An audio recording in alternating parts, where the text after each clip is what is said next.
It's your eye health experts, Prevent Blindness Texas, and welcome to Eye Spiring, a conversation about all things vision and life.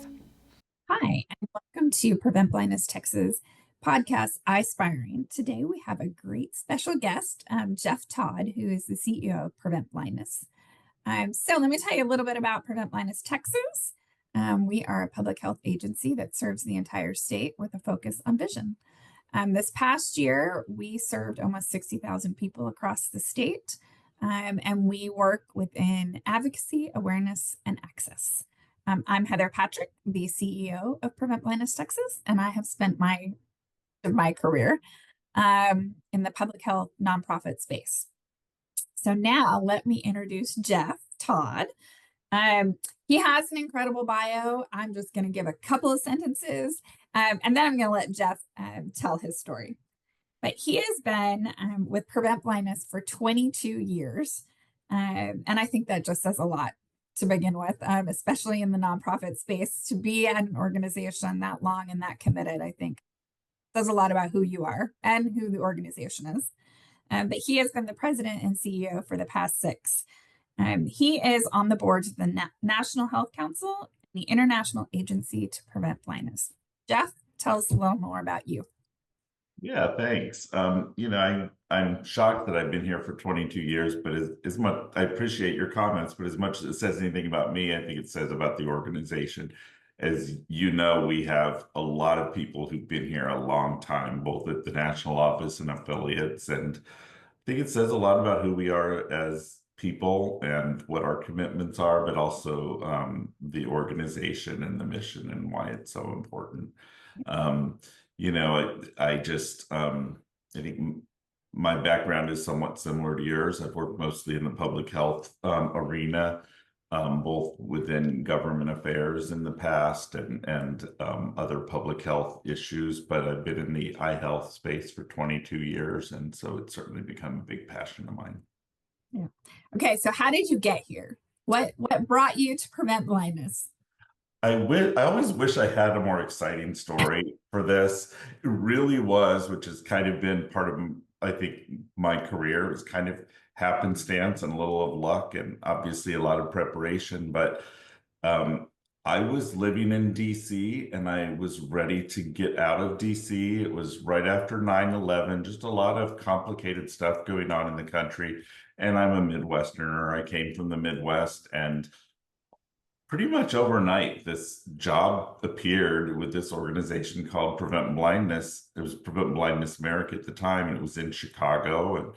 And I thought, wow, that sounds interesting. And literally 3 weeks after I heard about the job, I was packing up and moving to Chicago.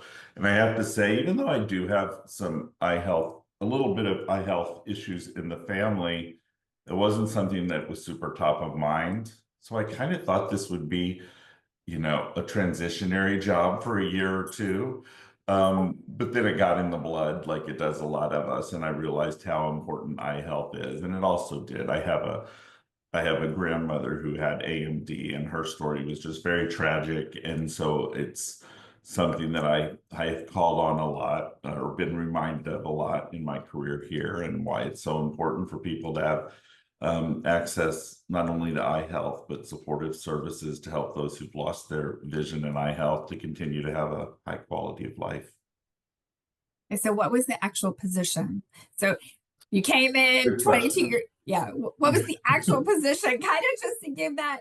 I think it's always cool when you've been at an organization that long, right? Just kind of the path you've taken. And now you're the CEO. So kind of wind through that path. Yeah. Well, as you know, in the nonprofit space, we all kind of wear multiple hats. So I think from the beginning, I was wearing multiple hats, but I was hired really, I think the title was Director of Public Health. But up until that point, the Prevent Blindness really didn't have a strong public health sense of who we were, but we had been doing some work in Washington. It had just helped us establish a Congressional Vision Caucus in Washington, D.C., and had advocated for funding to go to the CDC to to develop a new vision and eye health program. Until then, there was no vision program at the CDC. There was a staff person, there was an ophthalmologist who worked within the diabetes division to make that connection there, but there was no program. So Prevent Blindness had advocated for this program and for funding, and there was about to be a grant that came from CDC that Prevent Blindness would be eligible for. So I was hired to write that first grant, and hopefully once it was awarded, which it eventually was, to lead that program. And so that was really my first foray into Prevent Blindness.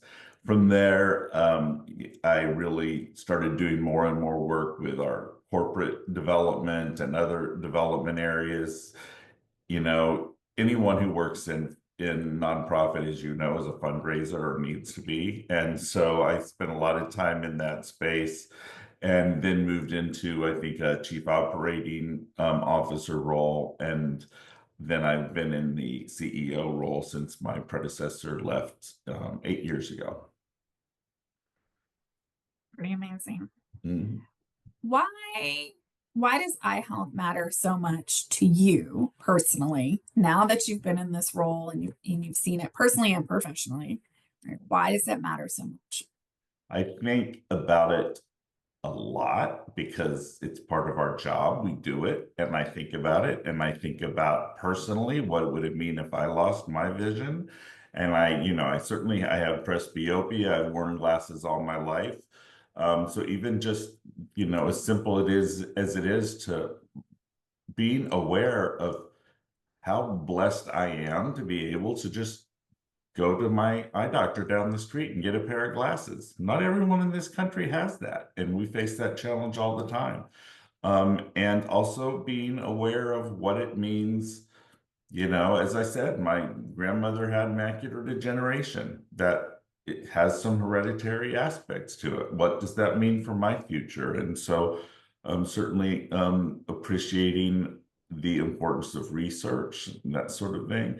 And I've had a number of family members who've reached out to me for assistance in accessing eye care because they knew where I worked. And it's shocking, being the CEO of Prevent Blindness, how many struggles I've had. I'm thinking of one of my cousins who had an eye condition she needed access to care for, and she was kind of between jobs. She was kind of in that place where you're lost between insurance, and it was a struggle for me to get her help. And so I think about people who don't have the resources and the access that I do, how challenging that is. So it's something that I think about all the time. And I think that's part of the struggle that we have, is most people don't think about eye health as often as you or I do. Yeah. Yeah. I would agree with that. That's part of why we're here and what we're trying to change, right? Right. Exactly. Yeah. Okay, so of Prevent Blindness, what are you passionate about? What drives you? I think what drives me professionally, at least, and personally, I have kind of a strong bent towards justice and equity. I also have a law degree, that might be part of it. But my parents, my dad was an attorney, he was a civil rights guy, my mother, they kind of built that into all of us. And I've always felt that if we want a just society, a starting point has to be equity in healthcare. If everyone has access to the same, or to the healthcare that they need, that sets us on a great platform to build an equitable and just society. And so that's part of the reason I'm passionate about healthcare. But it really is, we have a lot of resources in this world, and we certainly have a lot of resources in this country. No one should be going without most things, but they sure shouldn't be going out without health care or without eye care. And so I think that's one of the things I'm most passionate about. On a personal level, I'm very passionate about my family and friends. That's what drives me, but professionally, it's certainly that. What about you, Heather? What drives you? Seems similar. I mean, I've always believed that healthcare and education set the path for a person, And I think when either of those are compromised, it changes the pathway for that individual. And so I think that we are called to serve. I mean, I just deeply believe that. And I have always, as cheesy as it is, I've just always wanted to make the world a better place. I really do want to improve life for people. And I deeply believe in healthcare. That's why I've spent 20 plus years in it. And my personal time I spend advocating in public education. So the two things that I deeply believe in, I give to in every way I can, because I believe that we can make a big difference. Well, and you're certainly in a great role. I mean, as we know, eye health is kind of at the center of health and education. Yeah. Well, you know that. Well, and I think that's one of the reasons I love this job so much. It just really incorporates all the things I've learned through my career, but certainly the things that I am passionate about and believe deeply in. We get the chance every day to make it different, and I think that's pretty awesome. I think that's the definition of a dream job for me. Yeah. Okay, so what, as a CEO, both just in the role, but then also for Prevent Blindness, what are the biggest challenges facing you right now? So yeah, in the space, just in general, but also in that role. What's hard about that role? I think one of the things that in the role, and you know this as well, one of the things, and I was told this before I became a CEO, is a CEO role can be a lonely one. When you're in other roles in an organization, you have peers that you can talk to, or moan to, or whatever you need. As a CEO, you don't necessarily have those peers, at least not within your own organization. And so it's been important to me part of the reason that I am on some of these other groups like the National Health Council and other ones is I have peer CEOs with other national organizations that I can connect with and share my struggles with people that are disconnected from Prevent Blindness, but understand the roles and the challenges that we're having. I think organizationally at Prevent Blindness, and you've been through this as well, there are a lot of things we have control over, and there are a lot of things we don't. And there have been a number of times where we've lost funding or other resources that was completely out of our control. And we have to adjust and figure out how to roll with those punches. If it's something that we have control over and we just drop the ball, we can pick that up and fix it. If it's external, it's a lot harder. And so that's, I think, the biggest challenge. Similar to that, things like COVID, that was a big one. I think organizationally across our system, we did relatively well of rolling with COVID, but when's the next COVID going to come around? Or we certainly have a lot of stuff going on right now we're having to figure out how we grapple with as well. So those are the things that I think are the biggest challenges, the ones that we don't have control over, at least initially. Yeah, the external environment, right? The pressures of the external environment. Yeah. So on the flip side, what's the most rewarding thing about the job? Oh, that's pretty easy for me. There's really two things that come to mind when I hear from somebody that we've helped, that I don't in my role. Maybe you do a little bit more, but probably not that much either. I'm not out in the field that much. I don't talk that often to the people that we're helping or that are ultimately the recipients of our care. We're a step removed from most of that direct care, even than the affiliates often, although we have programs where we are. And so when I do have those opportunities to meet with people and they tell me the impact that we've had, and I've had many of those times where, it just really hits you that, wow, I had a really frustrating day trying to write this grant or do this, but that led to something impactful. That's definitely probably the biggest. I think the other rewarding thing that really I appreciate, and I hear it often, is when I hear from our partners, our funders, et cetera, about one of my team members who did great. It's really rewarding when someone comes up to you and says, hey, so and so did a great job. I really want you to know how great they are. You've got a terrific team. Those are really rewarding things. And I think it says a lot about who we are as an organization when people share that. And it's what keeps them coming back, whether it's funders or people looking for services. And so that's another thing that is really rewarding for me to hear. What about you? Yeah. I think so. I am out in the field, probably more than you are. But I do hear quite often, from our clients the impact we've made. And we get success stories all the time. And I do think it is amazing. But same with us when our partners, come to the table and talk about how they view vision differently. That to me is one of the coolest things. We met with one of she's basically a wraparound specialist, for the districts we partner with. And we've been working with them for about 2 years now. They were a big partner for us when we were doing solar eclipse education. And she said to us before meeting us, she didn't need glasses. She knew she didn't need glasses, so she wasn't going to the eye doctor, but now she went and she understands why she needs to go.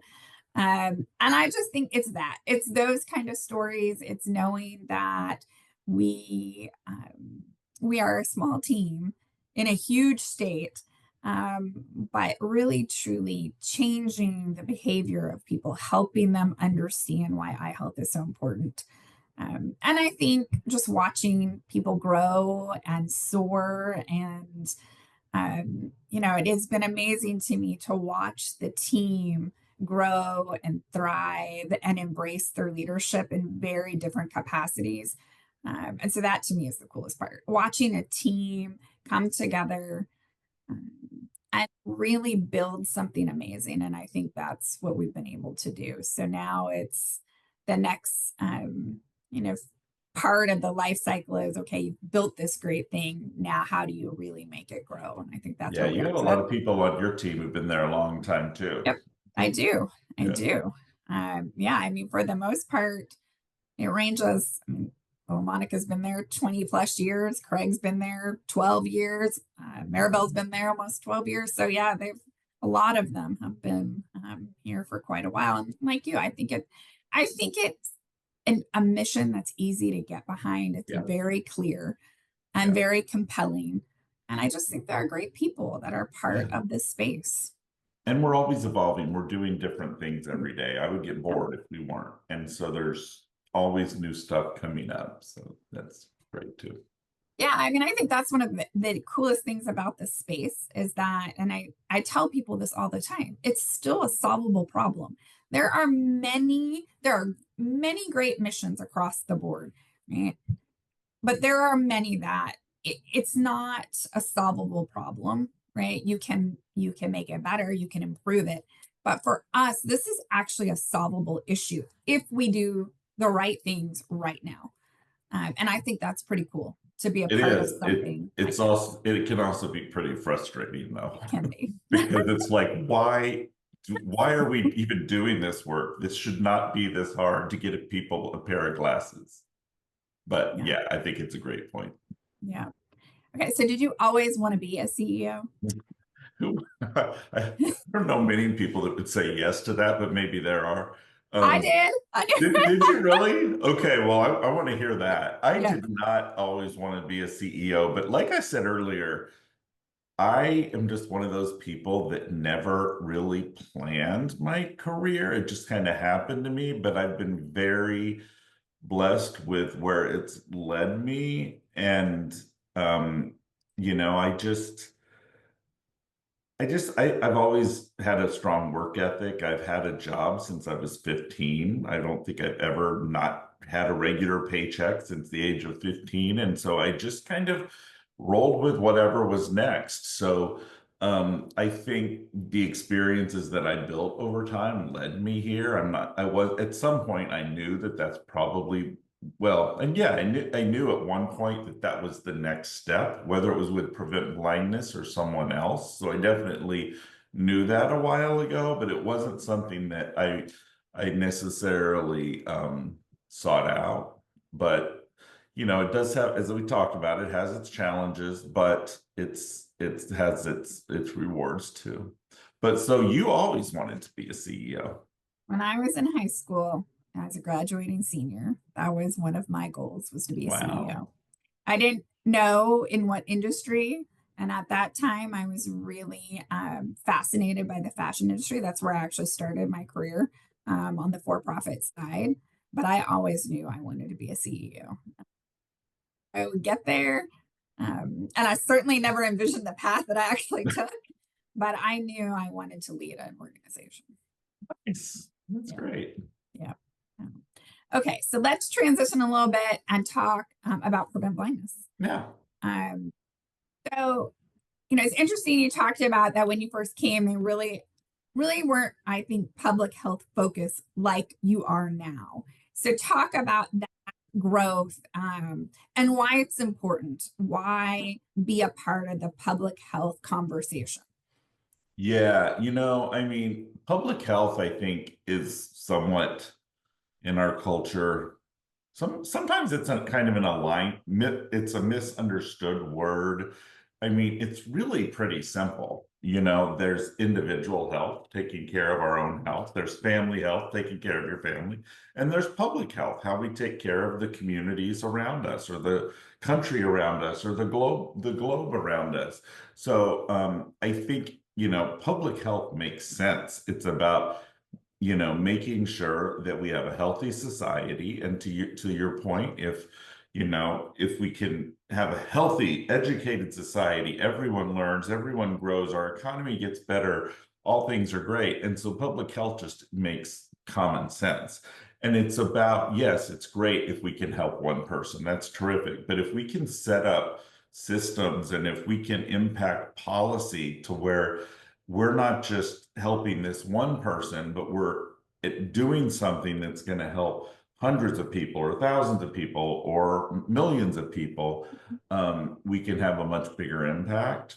So I think there is that kind of blend between what we do individually, locally, at the state level, national, and global. All of that comes together, which is why I appreciate the work that I do that allows me those different avenues. But I think that's why it's so important for me and others to grow Prevent Blindness into I mean, we've always done public health. We've been around for 115 years. We were founded as a public health organization. But to really continue to embrace that is who we are and not be afraid to call ourselves that. And I think there have been periods where we've like, do we want to shy away from that label?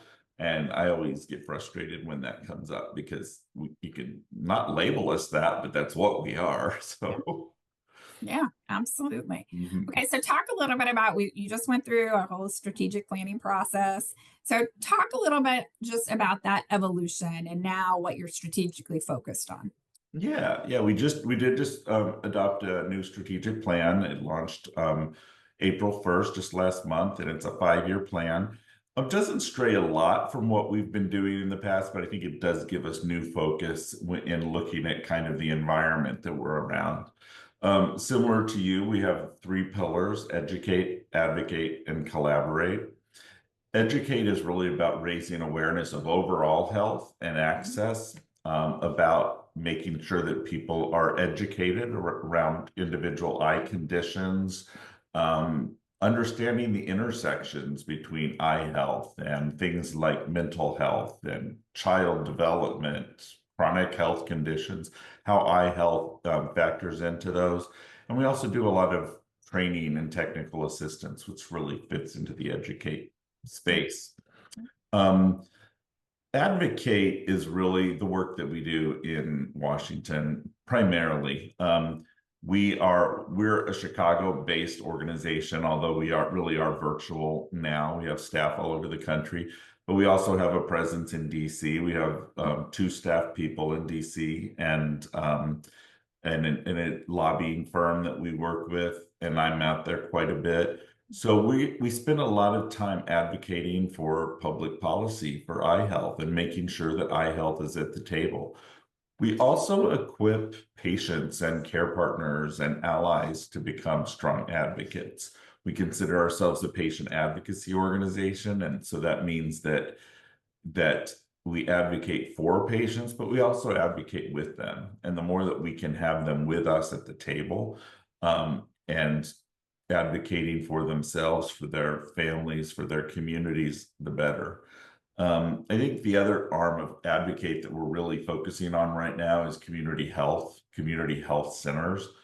By far the place that most Americans get their health care, those who are uninsured or underinsured, are in community health centers or federally qualified health centers and other clinics like that. And so trying to figure out how we can integrate vision care into community health is really important.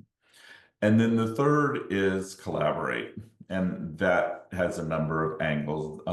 The most important one to us really is how we collaborate with affiliates like Prevent Blindness Texas, Prevent Blindness Wisconsin, Ohio, and others, and how the national office and the affiliate offices intersect and support one another. It's also about collaborating on healthcare. So we are at the table of a number of coalitions, as you mentioned, the National Health Council.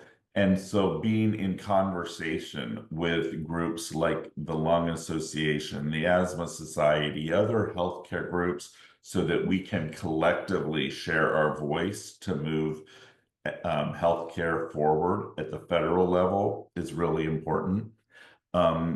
And I mentioned federal because we primarily, for capacity reasons at the national office, focus on federal policy, although we touch on global occasionally, and sometimes even, as we have recently, touch on some state issues. And then the other element of collaborate is really supporting other eye health organizations. We partner with all sorts of eye health organizations. At the end of the day, there's very little that Prevent Blindness doesn't do that we don't do in partnership with someone. And so that's really what that third area is about, collaborate. I'm going to ask you two questions, Mm-hmm. and they kind of go hand in hand. But, when we were at our meeting in November, the question that was asked has stayed with me. And I have asked my team and I have asked my board. Mm-hmm. So I'm going to ask you. So what do you think is inevitable in this space? What is inevitable? Mm-hmm. I think what is inevitable is progress. I think, we have been in a really terrifically innovative space as far as research goes. And I'm talking both about just basic research around eye health. I mean, we are on the verge, and since I've been here for 22 years, I've seen several conditions that lead to blindness that had no treatments, and now they do. I mean, that's just miraculous. And we're on the verge of seeing many, many more of those. And also at the same time, with the advent of AI and things like that, we're on the verge, well, not on the verge, we are seeing different ways of addressing eye health. And so, it's inevitable to me that we will see progress. What we do with that and how we advance that is kind of up for discussion. And frankly, there are currently some barriers, especially in the research space, that I think we're seeing as a healthcare entity and our healthcare community, that I'm concerned about what it means for the future of research in eye health. But as much as I have concerns about how quickly it will move forward, I know it's going to move forward. And so 10, 15 years from now, the eye health landscape is going to look drastically different than it is today. And to that point, we and the affiliates are going to need to evolve significantly on that. And I know you agree on that front. I do. Yeah. So kind of along those lines, but what happens if we don't do anything? What's at risk if we just kind of keep going the same way we're going? So even if there is progress, what's truly at risk if we don't change some of the interventions and make and capitalize on some of this progress? Yeah, I mean, I think we become irrelevant. I mean, at the end of the day, and I say this often, prevent blindness has been around for 115 years. I don't think we're going anywhere, but we have to stay relevant. We have to stay current. You know, we don't want to go the path of taxi cabs and Ubers, you know, and or there's so many stories like that. If we don't align with the technology, even if we don't necessarily agree that this might be the way it's going, at some point you have to acknowledge this is where things are heading. I'm either going to go with it and adjust and be a part of that and help correct it when needed, or I'm going to stay back here and continue to do things the way I was doing. And so I think this is, you know, this is a discussion I think we've had and will continue to have.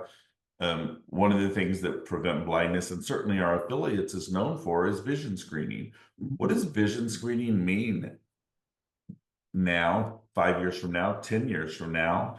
And we certainly aren't going to, if we're still doing vision screening, we're not going to be doing it in the same way. And so if we just continue to do vision screenings the way we are now, we're going to be shutting our doors because that's not going to be relevant down the road. And it goes to many other aspects of our work as well. Yeah. From a national perspective, so how much do we spend a year now on eye care? On eye care as a 150 billion, somewhere around there. somewhere, you know, it's actually, I think it's actually like 2 to 3 times that. I think those numbers are always so challenging for me to get my head around, but it's a heck of a lot. And so if we don't capitalize on progress, if we don't get interventions into the communities that need them the most, what does that look like in 25 years? How does that change what we spend? Well, you know, it's interesting when you look at it, and I am not an economist, but when you look at the impact of eye health, you really have to calculate that in different ways than you do many other health conditions, because you're talking about if someone can't see, you're talking about their productivity. I mean, that happens with other health conditions, but it's very different when you're talking about someone losing their sight. You're talking about people having to look at new jobs, different jobs, being unemployed. You're talking about challenges to the workforce. I mean, the impact on the economy is not just how much it costs us for these interventions, but how much it costs us if we don't do them. And, you know, the idea of us not staying as a country, not staying on top of addressing the question that, as you mentioned, is a solvable one, you know, it's just going to set us back decades. Yeah. Yeah. So I want to go back to something you talked about too, because I think this is really important in terms of patient advocacy. And so talk a little bit about the Aspect program and why it's so important. You know, from my perspective, I think helping patients find their voice and tell their story is incredibly important in any space. But you know, for eye health, I think it's pretty unique to have this program. So talk a little bit about Aspect, because I think it's a really the Aspect program, it's the Aspect patient engagement program. It started first year of COVID, because why not start a new program in COVID in the middle of a pandemic? But the impetus for it's certainly grown to be more than it was originally started for. The impetus for it was frankly the fact that we work with a number of pharmaceutical companies, and on a fairly regular basis, I'll get a call from a company that says, hey, we have this clinical trial on glaucoma, or we're doing some marketing around glaucoma and we need some patient insight. Can you get me a patient or a handful of patients who have glaucoma who can participate in this. Yes, I could always identify those patients, or our team could always identify those. Didn't mean they were prepared to do what they were being asked to do. Right. And so we said, why don't we create this program where we train people to be a part of discussions around clinical trials, to be a part of talking with companies about how they should market to make sure that the right people are getting access to the drugs. But then as it started developing, it was like, but we also want to train them to go to Capitol Hill, to talk to their senators, to talk to their congressmen. We want to help them understand how to talk to the media, how to talk locally about eye health and its importance. And so we started this program that originally, pre-COVID, as we were conceiving it, was going to be an in-person program, but it actually turned into a virtual one, and which made it so much more accessible. And so now, twice a year, we bring together around 30 to 40 people across the country. We've had a few people from outside of the country, across ages. I think we've had someone down to the age of 16 up into their 90s. Across eye health conditions, we have dozens of eye health conditions that have been involved, from those that are considered maybe more minor to those that are, to people who've fully lost their eyesight. And we bring them together over the course of I think it's 20 weeks, but every other week they meet and they go through a number of trainings about how to tell their story, how to what is an FDA hearing, what is a clinical trial, how do drugs get developed, how does a bill become a law. So we prepare them with that, but then the most important part is we help them understand their story and how to share it. Mm-hmm. So, I could share my health journey with someone, but can I turn that journey into 3 minutes that I have with a senator and have the same impact? Or, to really tell their story in different ways and to fully embrace it. And it has done everything we thought it would do, but then I think one of the biggest things on top of that is it's created this community. So now we have over 200 people who've been through this program. We consider our Aspect alum who are regularly in touch with us. Anytime someone calls and says, do you have a patient with geographic atrophy? Do you have a patient with thyroid eye disease? Yes, we have several. We can put out a message, hey, who wants to help out with this? Who wants to help out with that? An important part of the program is if someone comes to us, we say, for most of these, not all, we need to value that person's time, and they need to be paid for their time. Their time's worth something.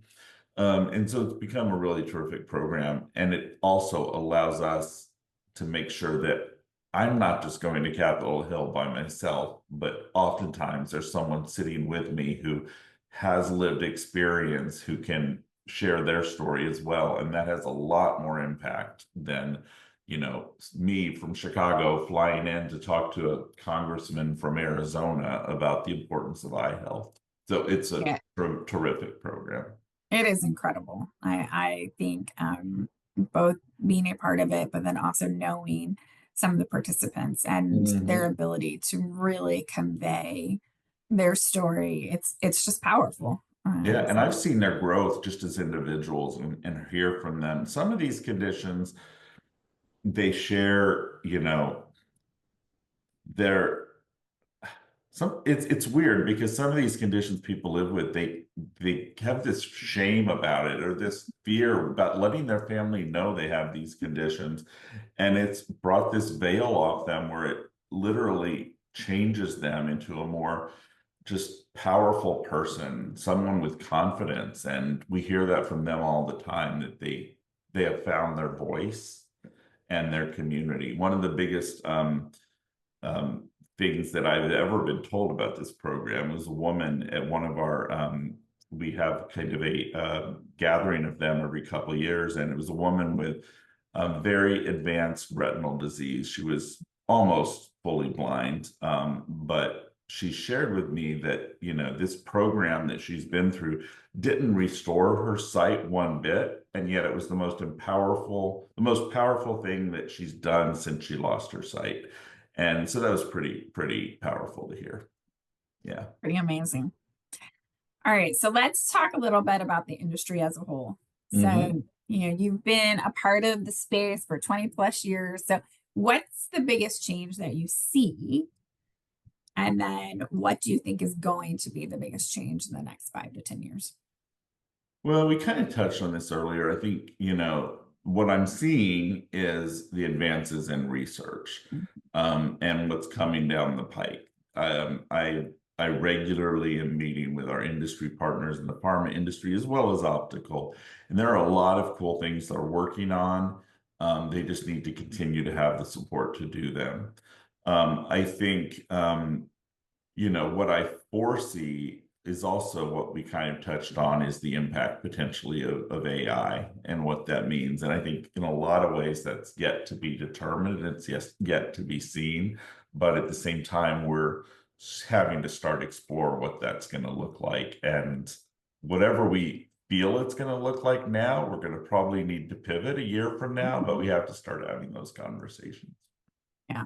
So, you know, how do you think we continue to advocate for vision to be part of the overall health conversation? Because I find that we are still left behind in many ways. And I think in order to help shape some of these changes that are coming, how do we become a part of that conversation?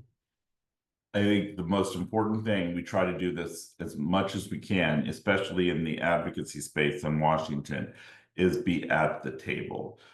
We are on a lot of coalitions, and sometimes it seems like a lot of work, but we're on a lot of healthcare coalitions because if there's a coalition that is going to be talking about advancing a policy around whatever, access to healthcare, around Medicaid and healthcare, whatever, and someone isn't there to say vision health needs to be a part of that, it's going to be left out. And as you know, unfortunately, for whatever reason, these eyes seem to be divorced from the rest of the body when we're talking about healthcare. So people talk about healthcare over here, and then we talk about vision care over here. I think that somewhat has to do with how it's covered, but there are a lot of reasons. And so we have to be there at the table saying, let's make sure to put vision into that. Let's make sure eye health is discussed. And it's part of the reason that I try to serve on these boards to make sure that I'm at those conversations, and I encourage other staff to be on committees and boards to make sure that we're represented. It's not going to happen with us alone. We can't just go in as Prevent Blindness or the eye health community and say eyes need to be brought in. We need to be in those conversations early and often. So, one piece of advice you get out to the audience about that you want them to know about vision health, and then one takeaway, just knowledge on the space. I think what I want people to know is that it continues to be vision continues to be underappreciated. And I don't know that there's an answer to that, because as long as I've been here, I sense that, it just people, and it's great, that people aren't walking around concerned about losing their vision. But at the end of the day, it's an interesting condition, because at the end of the day, if you live long enough, every human being is going to have some instance of some eye care challenge that they need to deal with, whether that's glasses, or certainly if you, as we're living longer, we're going to see more and more age-related conditions. We have a growing epidemic of diabetes and obesity, so we're going to see more and more eye health conditions. So every single human being is going to be be impacted with eye health challenges. But we don't think about that. So I think that's kind of the biggest takeaway, is we need to continue to remind people that eye health matters and that vision is one of the most important things, senses that we have. What was the second question? Second part? Well, you kind of answered it all, but Okay. one piece of eye health advice for people. One piece of eye health advice, I think, it's to seek eye care and to make sure that other people have access to it. I mean, for many of us, luckily, if we're blessed and have access, like I said, we can go to our eye doctor on a regular basis. But many people don't have that. And I think it's important for people to access eye care in the best way that they can. If they can't, seek help. And for those of us who can offer help, to offer that help. What about you? What's going on in Texas? How can people get involved with the work that you're doing? Well, we are wrapping up year 3 of our strategic plan and getting ready to go into that process. So now is a great time to get involved. We are always looking for board members, committee members, and volunteers to help us out in the field. Again, we have a staff of 9, and they're an incredible team. But this is a huge state, and we can't do it alone. And we don't want to do it alone, right? I Yeah. think to your point earlier, I think one of the most amazing things about this space is that partnership is just part of the culture. And I love that about being in this space. And I think we have incredible partners. And so, but the demand just keeps growing. I mean, truly, when I started 8 years ago, we were serving about 13,000 people. We're serving almost 60,000 people. It really doesn't even touch the surface yet for this kind of state. But we just continue to build partners, uh, and respond to demand. And so I think, there are so many ways to help, and to your point, to advocate, to share your story, um, to help us educate out in the community, and of course, to be a donor. I mean, I think that now is the time to be a part of this space to help us move forward. I go back to what I said earlier, and it's a solvable problem. And with investment, and that's what I consider it to be, right? It's not just a donation. You're investing in change, and we are making change. Yeah. And I think some people want to help out, but don't have the time or don't know how. And if you're one of those people, write a check. I mean, that's helping. It's helping a lot, and we need that. We need those, and so I think you're absolutely right. And as far as you guys, I'm shocked at what you guys are able to do in Texas. I mean, Texas is a country of its own with so many cultures and subcultures and such a wide geography. I'm just amazed at what you guys are doing. It's been incredible to watch your growth over the many years. Thank you. Yeah, I love it. I just have an incredible board. I have an incredible team. We have hundreds of great volunteers. We have hundreds of partners, and I love what we get to do every day. And so that to me, and I love doing things like this. I think this is such a cool Yeah. platform to be able to talk about what we do in the space. And so thank you for being here and being a part of the conversation. And thank you for your leadership, truly, and your partnership. Absolutely. Yeah. Um, Thank you for yours. I'm glad you're a CEO. I'm glad you met your goal. Me too. Now the next question is, where do I go next? What do we do next? Right. Retire. Right. It is an incredible position to be in, and one of great responsibility. But one that has the opportunity to truly make a difference in this world. And so, but you're right. Sometimes it is very lonely. Yeah. It can be a very lonely position, but I don't know. I just love doing it. That's great. Yeah. All right. Well, thank you so much, Jeff. I truly appreciate your time and your insight, and again, your leadership for all that you do for the whole organization. So thank you for being a great partner. Yeah.